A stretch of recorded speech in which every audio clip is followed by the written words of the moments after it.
अहमदनगर जिल्ह्यामध्ये एक धक्कादायक घटना घडली आहे। बुडालेल्या दोघांचा शोध घेण्यासाठी आलेली एसडीआरएफची टीमच पाण्यात बुडाली असून नगरच्या अकोले तालुक्यातल्या सुगाव इथं ही घटना घडली आणि या दुर्घटनेमध्ये 3 जवानांचा मृत्यू झालाय तर दोघांचा शोध सुरू आहे। एक जवान आणि एक स्थानिक नागरिक देखील अजूनही बेपत्ता आहे। प्रवरा नदीपात्रात बुडालेल्या दोघांना वाचवण्यासाठी बोट पाण्यात उतरली होती आणि पोलीस, महसूल आणि प्रशासन बचाव पथक घटनास्थळी दाखल झालेला आहे।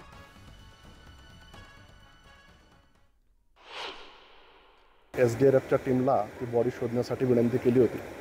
एसडीआरएफचं पथक आज सकाळी 6 वाजता आलेलं आहे आणि बचाव कार्य करताना त्यांची बोट दुर्दैवानं पाण्यामध्ये उलटली आणि त्यापैकी 4 जवानांना आपण आता सद्यस्थितीमध्ये हॉस्पिटलला रेफर केलं आहे। एका जवानाची तब्येत आता स्टेबल आहे आणि 3 जवानांचे दुर्दैवानं मृत्यू झाल्याचं कळतं आहे। उर्वरित 2 लोकांचा शोध आता सुरू आहे।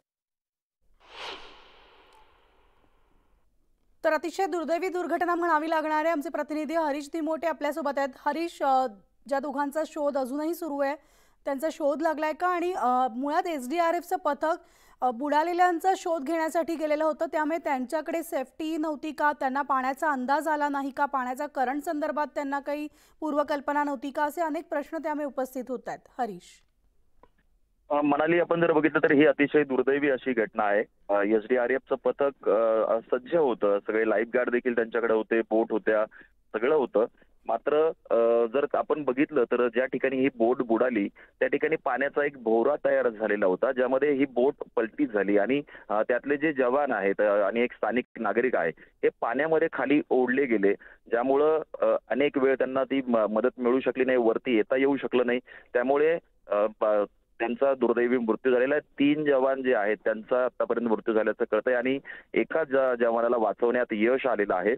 एक जवान आणि आणखी 2 नागरिक जे अजूनही त्यांचा शोध सुरू आहे। एकंदरीत ही जर घटना बघितली तर काल संध्याकाळी सुगाव येथील 2 तरुण पाण्यामध्ये तिकडे पोहण्यासाठी गेलेले होते आणि ते पाण्यामध्ये बुडाले। त्यातील एकाला स्थानिक बचाव पथकाने बाहेर देखील काढलं, त्याचा मृत्यू झालेला आहे। मात्र एकाचा शोध लागलेला नव्हता, त्यामुळे महसूल प्रांताधिकाऱ्यांनी एसडीआरएफच्या टीमला पाचारण केलेलं होतं आणि आज सकाळी साधारण 6-6:30 वाजेच्या दरम्यान ही टीम सुगाव येथे पोहोचली आणि 6:45 वाजेच्या दरम्यान हे जेव्हा नदीमध्ये त्या ठिकाणी गेले आणि ज्या ठिकाणी भोवरा होता पाण्याचा त्या ठिकाणी पोहोचल्यानंतर यांची बोट देखील